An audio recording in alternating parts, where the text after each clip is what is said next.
So welcome, welcome, beloved community that we maybe know some of you are yet to get to know. This is an experiment that the three of us are trying to promote an upcoming class series. So I invite you to take a moment and you can look at the screen if it's helpful for you to start noticing your breathing. If that's not helpful, I'm looking actually out the window and I'm paying attention to my feet. But just in your own time, feel your amazing breath coming in and going out. You don't need to do anything except be grateful at the miracle of your breathing.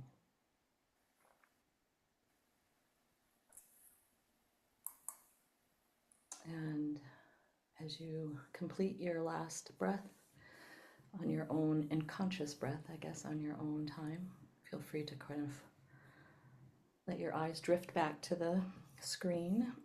You'll see some beautiful beings here that I want you to get to know us a little bit in the next 30 minutes. We're recording this so you can get a feel for us and also what we're going to be offering. And what we're going to be offering is a Scots Gaelic singing series in Minneapolis. It builds on things that maybe people have already been experimenting with. And this idea would be that how can this enhance what you're already doing or bring something, like for me, it will be totally new. So for the series, and we'll have people chat in a minute, but we're graciously going to be supported by Emily, who is a beautiful, beautiful neighbor and practitioner and healer.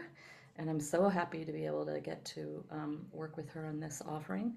And then you see me, except you see me not behind a dahlia, you see me on the screen. And so you should also see on the screen our beautiful cultural worker, cultural elder, who will be guiding us in this series, and we'll hear more from her today.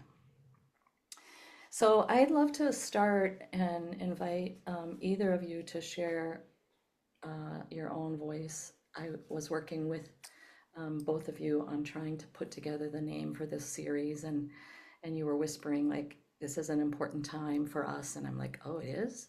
Can you tell me what that means? So literally, if you would just unmute yourself one at a time and say what this season is and what you're doing to practice with this season. What does it mean to you, and what are you doing in terms of practice?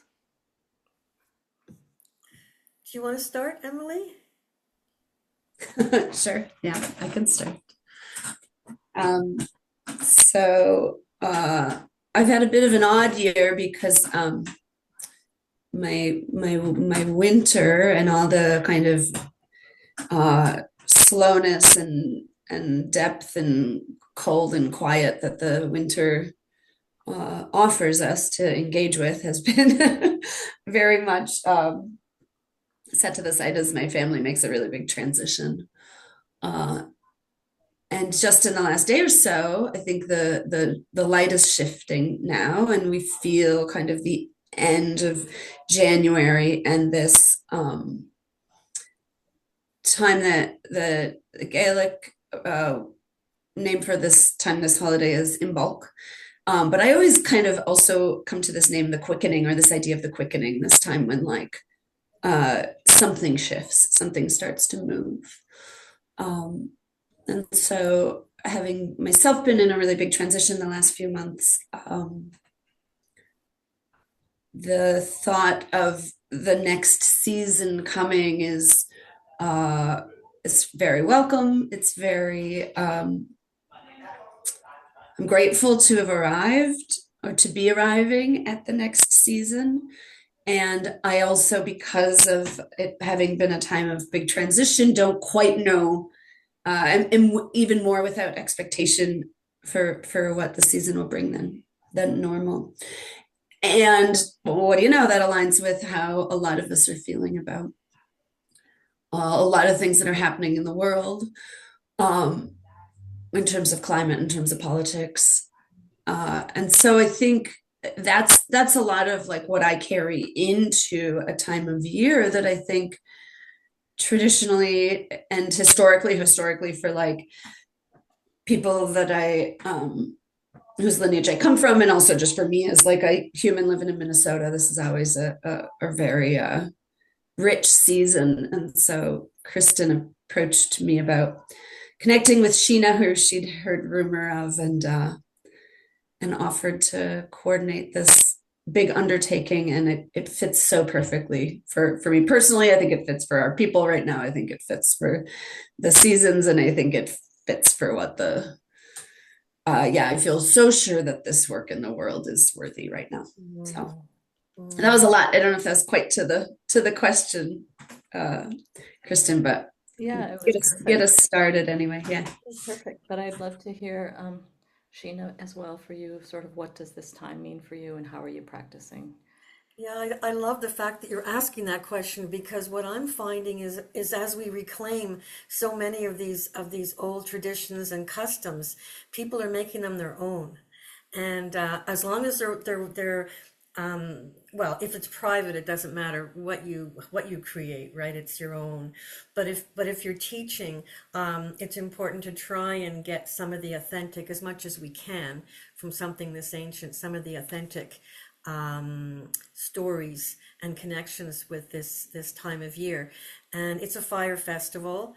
It's a minor one, although traditionally it's a minor one because the two major ones are Beltane and Samhain. But I find this is becoming major. We call it, the Imbolc is really the name they still use in Ireland, the old name. In Scotland, in the Highlands, they call it La Éil Bríde, so which means Bridget's feast day. They didn't, as far as I know, they haven't called it Imbolc for a very, very long time. But for me, if you live in Scotland or Ireland, it is spring. You can feel spring coming in the beginning of February, or if you live on the West Coast in Vancouver. But I don't feel it. So for me, I'm still trying to grow into this time. I've always, for many years, I've had this devotion to Bridget because we're honoring her, the Paleolithic goddess, many believe, who is still with us, even though the powers that be tried so hard to smother her presence.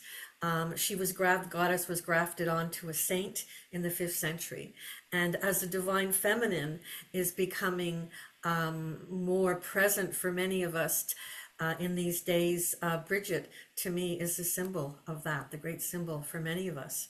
And but as I said, spring is February 1st. Well, we won't see spring here till I'm in Eastern Ontario, so spring won't come until April, May, and that I find difficult. So I'm pretending actually when I'm honoring Bridget, that I'm there in Scotland. The daffodils are about to bloom, the tulips are about to about to bloom, and of course, as Emily mentioned, the light.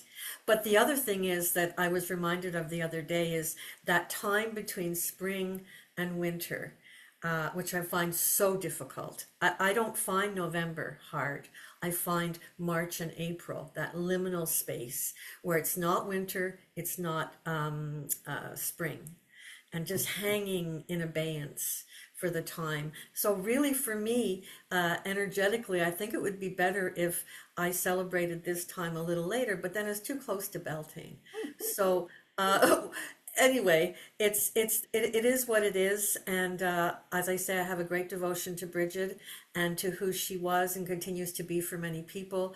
And she is our sacred fire, which is a metaphor for many, many things. But she is, no, to most people, or I shouldn't say most, to many, many people, when they think of Bridget, those who know her think of the goddess of creativity and fire. So I honor that and I honor her. Yay. So thank you so much. And I'm already like feeling this like excitement of like, oh my gosh, maybe we won't get singing and I'll just get to learn more about cultural and historical and language lessons, you know, which again, that's part of this experience is for us to be gentle with ourselves as we gather as coming from a particular lineage and know that many people will come with deep knowledge around the language and the song and others are just newbies like me.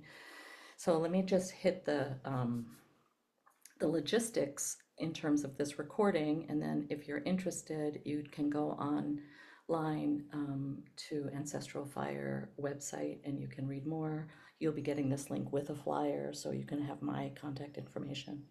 But this series will officially start on February 18th. There will be 6 sessions. It's every other Tuesday morning, so you'll have to look at the dates and see what you can clear in your calendar. It will be from 10:30 in the morning Central North American time, 10:30 until 11:45. It will be in someone's home who's offering the space for us to gather. And Shayna will come in online Zoom, and if someone who signs up is really like, oh, I'm not feeling well, can I participate in Zoom, or I'm traveling, we will do our best to just bring you in on that Zoom, but know that the intent is to try to bring people together in person, because we believe the collective energy that can be generated in person is different. And so that's again the experiment for this cycle. Let's see, so it starts morning time, it'll be in a home, you'll get the address for the home after you register. And the idea is we'll take up to 15. And if for some reason you register after there are 15, you'll get a notification that you're on a waiting list. And that email just goes to me. And I will probably let you know the Sunday before the first session if there's some shifting. So watch your inbox. If we also don't get enough people to sign up, we need to have a minimum of 8. Then you'll get a notice that we just aren't going to offer it this spring. But that's sort of the hope, and don't stress about it. Look in your heart and decide if it's, what you want to do. And the only thing I would add to the why are we offering this now, and maybe it's already obvious with my little fangirl energy for both Emily and Shayna, like one, I just like, oh, I want to do something with them. But I just feel like, I'm 63 years around the sun, years old. I feel like it's fairly new that I'm starting to intentionally think about what's my ancestry in this line. I was saying to Sheena before we started recording that I grew up in a narrative that I was 100% Norwegian and really very specific around what that meant. And now I'm realizing that's not true. And so for me, it is part of my own learning and healing journey. And I also think, as Emily mentioned, like now is a time of deep turmoil and deep activation for not good and activation for good. And I believe when we don't know what to do, one of the most basic things that I can do for myself is eat really good food, think about who I surround myself with, and sing and sing, or build fires, or do things that are very make bread, do things that are really not tied to technology, but anchor me in things that I don't even quite understand how I know that I need to do them. But that's why we're doing this offering. The one other thing is it will also be kind of building hopefully beautiful energy for the time that Sheena is coming here to Minneapolis. So Emily is working with her for the second week in May for her to be on site, returning to the Twin Cities again. So there'll be many, it's like an abundance, a table of abundance. There'll be many more offerings if you can't do this series, but you want to be involved the middle of May. There will be opportunities, but we're hoping, again, there can be some folks that have already been gathering regularly. So what we have now, yummy, is 4 questions, which really we're just gonna, like, imagine we have a cup of tea and are chatting about these questions. So it'll feel conversational, which is good. And the first question I would put out, again, either one of you can answer, is what's your earliest memory of song being important to you?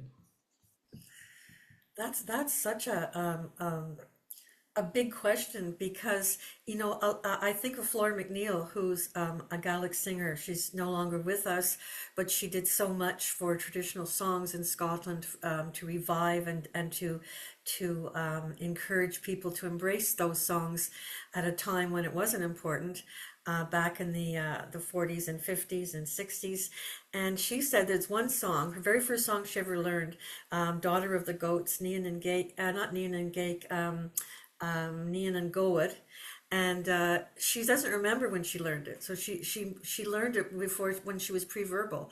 And that would be very much for me, song and music are interconnected. My parents both played the pipes, and we always had musicians coming and going in our home when I was growing up. So I don't remember. It was always, song to me is like breathing. And it's also like what I do remember is when I was a teenager and I said, when I started to feel ambitious about different things, and I said, no, with song, this is my prayer for the world. I want to share this. And that's why it's important to me. And then when I started to really understand this is more than just you quietly singing songs to calm yourself, this is about your ancestors. And my father and mother were very, very, they stressed the importance of connection to our people and keeping the legacy of our language and culture going. So it's always, to sum it up, it's always been important, but probably as a teenager, it started to really, really become important to me. What about you, Emily? Yeah, it's an interesting question for me. I mean, I think one that, because I would have to say so much to reflect on, I'm a little inclined to let be. But I think,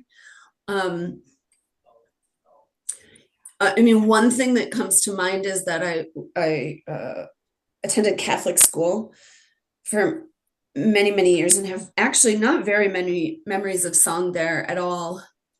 And I have a dear friend who also attended Catholic school and will burst into song, like the old Catholic hymns.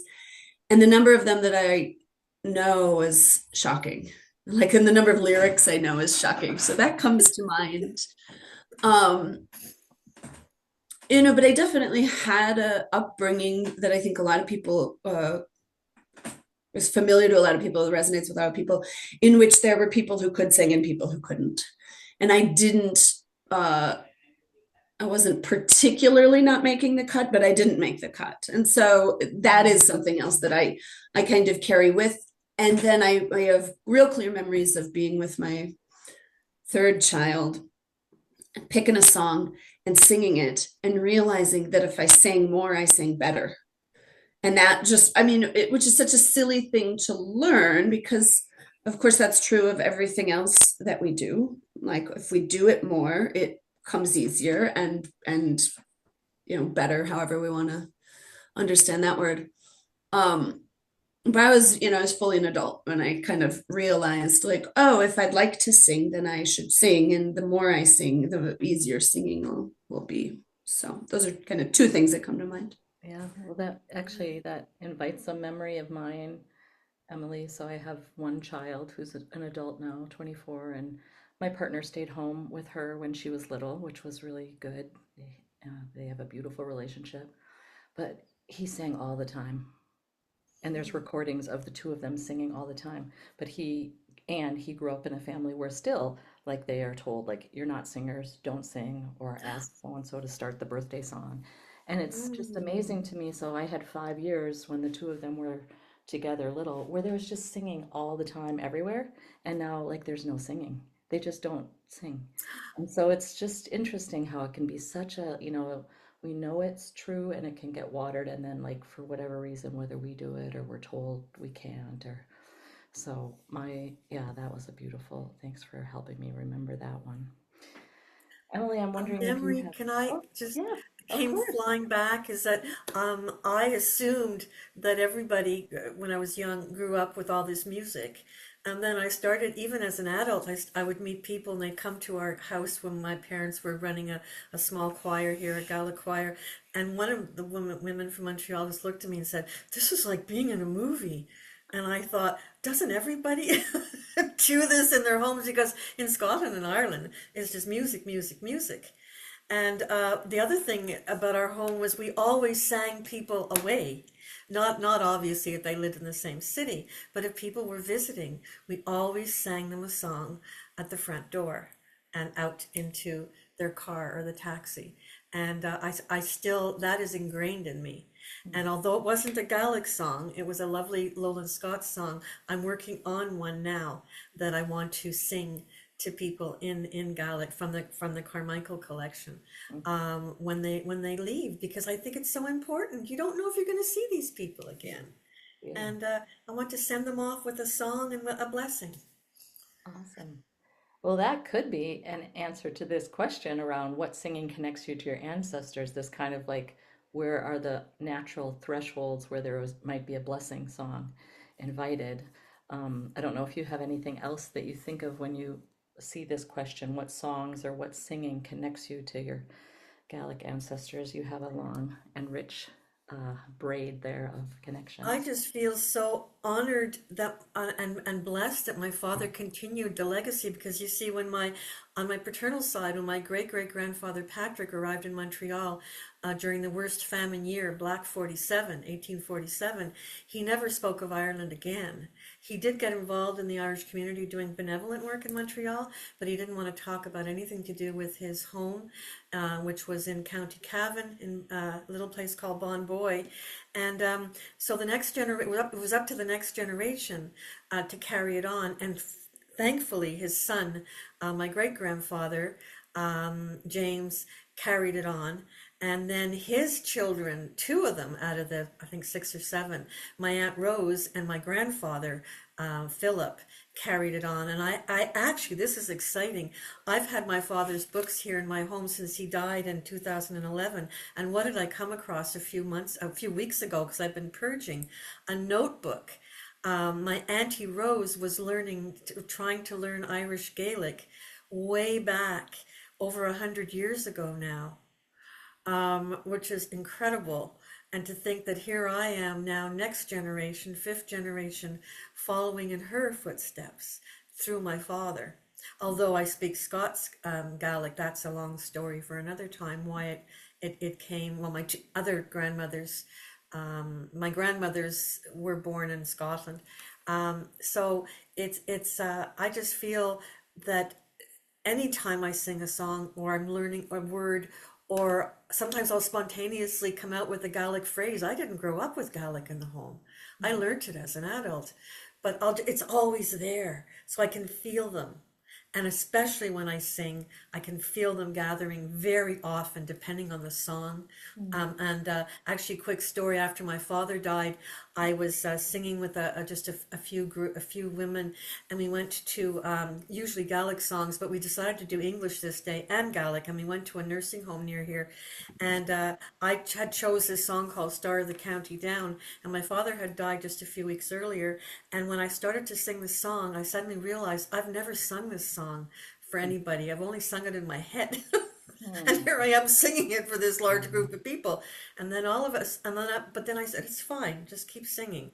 And then I got this very distinct feeling that my ancestors from Ireland were gathering. It was a huge space, an atrium in this nursing home, and I could feel them. And I just still get goosebumps thinking about it. So talk about connection, it's strong. Yeah, beautiful.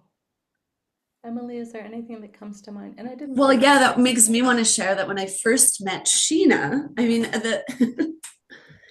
when I first met Sheena, we were at West, in British Columbia, and we're at a farewell party for some friends who were moving, and we were sat next to each other, um, and over the course of the meal at this big crowded loud table, I ended up sharing with Sheena about a dream that I'd had, in which my grandfather, who had died just a few years prior to that, basically came and told me, like, you can learn the songs, I'll help you. Like, it's easy, I'll help you, or something to that effect. I won't get into the details now. But just now listening to you talk there, Sheena, is like, oh, I think maybe that was a dream about, I just am wondering about that dream and its function to connect me to you in that moment, and kind of like be this spark of connection, and how then now today here we are doing this new thing. Anyway, I'm just wondering, marveling at that a little bit. Well, I'm gonna marvel at that too, because I think my sense is that the ancestors are very close. They maybe have always been close, but I'm telling the story I'm telling myself is given the times we're in, they're really just coming close. So if we reach out, that they're there. And somebody, an elder in a different cultural tradition, was talking about their ancestor altar and their ancestor practice, and they asked me about mine, and I sort of was like, well, I know this fact, this fact, this fact, and they said, but like, are you sharing with them? Are you talking with them? Like every day they go to their altar and they get a cup of tea and they're like, today was a good day. Today was a sucky day or whatever it is. So, and I was like, what? And they said, oh yeah, they like to be in conversation. They like to be, they don't have to be like called on only when they're in their most, you're in your most challenging. So anyways, I'm excited thinking about the songs that I know are Norwegian in ancestry. And that's because even though my grandmother 27 generations back was in Orkney when she was brought to Norway as a bride, like you learn Norwegian. And then we were just told like you are Norwegian until my ancestors came here. And then we were told never speak Norwegian. So I grew up in a place where you could go in the kitchen or in the hardware store and you'd hear the elders speaking it, and as soon as we would come in, they would stop because they didn't want us to speak Norwegian, because the only things that we could learn in that language were the Lord's Prayer, which we sang at the meal, and the national anthem, which we sang on Constitution Day. So it's just so fascinating. And I'm excited to think about what might come back to me being in this thing with you. So we have about 8 minutes. I'm going to skip this question about what does singing play in your current life? And I'm making some assumptions with you, fabulous women, that the role singing plays does connect somehow to your own healing journey or your way of offering community care. And let's offer this question, some thoughts about this, and then I'd like to close with Shayna offering a song, whether that's a closing blessing. But we've got about 8 minutes left. So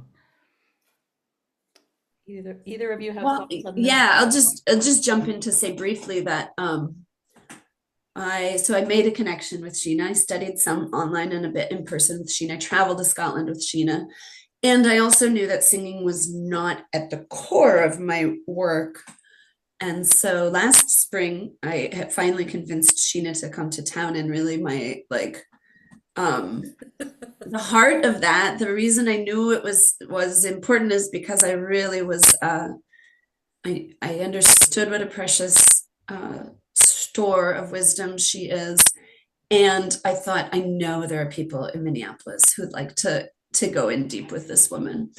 So that continues to just be like, that's the woven thread of this work, of my supporting and being in this work with all my other work, is that I see this.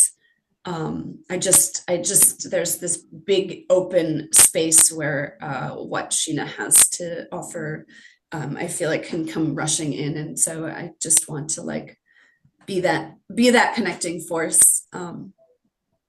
Yeah, it's such an honor to be that connecting force in whatever ways I can. Awesome. Sheena, do you have specific reflections on this question? Well, and how blessed I am to have Emily, because when Emily and I were in Scotland together and at learning songs at Keolis, the language and song school, well, mostly song school, music school, I just felt just so at home with her. There was just such a kinship of spirit, and I knew I wanted to keep that connection, and it's just growing, and that's part of my healing and how I serve the community, because we all need good people around us and with us, and with our hearts. It's wonderful to have, all my life I had a lot of people with intellect, but they weren't heart friends. And what I've learned is that I didn't realize until a few years ago, not that long ago, how powerful these songs are, particularly the laments, for healing and for regulating our central nervous system. And because I didn't know much about regulation, and I didn't know what I was doing when I was singing these songs, the power of them, because I was never, we've lost that with the people anyway in Scotland who I learned these songs from. That was never taught. And it really hit me when I was at Minneapolis last year, and Cara said, Cara, who is, what is her, she's a therapist, right? Is it interrelational, or what was her term? Interpersonal. Interpersonal therapist. And she said at the beginning, now I'm going to put some blankets on the floor and pillows, and if any of you of the group, in the workshop, want to lie down and take a break during the singing. And then it occurred to me, oh my gosh, here I am holding these very powerful songs and not fully understanding the how these can be affecting people. And people need to know that portals open up. Your heart center can open up, where you can get shaken inside by these songs and you don't know why. And that is, I had a woman who just started learning with me a few weeks ago from, she's a somatic practitioner in Calgary, and she cried almost through the whole first class. And she said, it wasn't so much the songs, but she said, I found my connection. I've been looking for this connection for my heart. I knew there was something missing. And I think we're all called to find those songs of our ancestors, which, I think there's always one line that speaks to us maybe a little louder than others, because we certainly can't be, following them all. It's impossible. And that's something else people say to me, how do you know which ancestors to follow? You'll know. You just ask and they will come to you, and you'll have synchronicities. And so, yeah. That's a big question too, but that's just a little bit I wanted to share. So on that note, and I don't know, again, as a newbie to intentionally studying this culture, I'm not sure if there's a traditional or a specific way I should ask you if you might offer a song or a phrase of a song, but I would love to close with something, maybe a couple of minutes, and then we'll have a couple of minutes to just show people how they could sign up or get more information. But is there Yeah, something you might offer? And sure. Well, at the beginning of everything I do, even with one-on-one classes, I start with a candle. And in the Irish tradition, it's believed that, and I'm sure we had this too in Scotland at one time, that when a baby is born, a candle is lit in the other world, and it connects them with the two, which is the sacred fire, right? That is being connected through their lifetime. And so I start these classes with a kindling blessing, which is from this wonderful collection I mentioned earlier, Carmina Gadelica, and there's no music in that collection, so I caught the music, and I've taught this to hundreds, literally hundreds and hundreds of people now. It's a very short blessing, where based on this traditional way, the woman of the house would kindle the fire and invoke the names of the Blessed Mother and Bridget to protect her and her family and her home. But I'll sing the twin blessing, which is at the end of the session. We sing the smooring blessing, or the smothering of the fire. And it's similar words, except the verb. We don't raise the fire, we smoor the fire at the end of a session. And I'll just sing that for you. And it goes like this. Well, and it's, I will smoor the fire as the Blessed Mother and Mary once did. A chyme, a circle of protection, or a sanctuary upon myself, upon my home, and I added, I edited a little bit, and on the entire world. And I try to remember to see myself with my hands holding the entire world and singing this blessing. Smali mishan tula, marasmala kmura. Smali mishan tula, marasmala kmura. Kaim vricha is fura, serantula seralad, seranarti hula, serantulula, kaim vricha.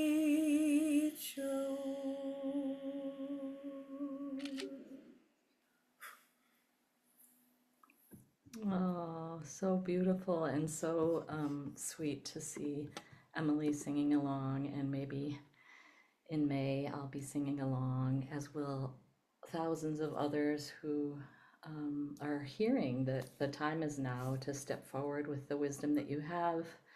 It doesn't have to be perfect. It has to be with a good heart. And so if you're interested in joining this series, you can go, you should see on your screen, this is the website. And if you go to the events tab, let's see if it will do this. There we go. You'll go down to, and it'll say February, May, Song Series, Minnesota. And so that's what we've been talking about. You can get the information there about the series and pay. You can be in touch with me, and you'll get the information even if you put the minimum amount and like, I've got questions. You'll get my contact information, or you can find me in the little greenhouse in Powderhorn. That will be your scavenger hunt. And and Emily's, who knows?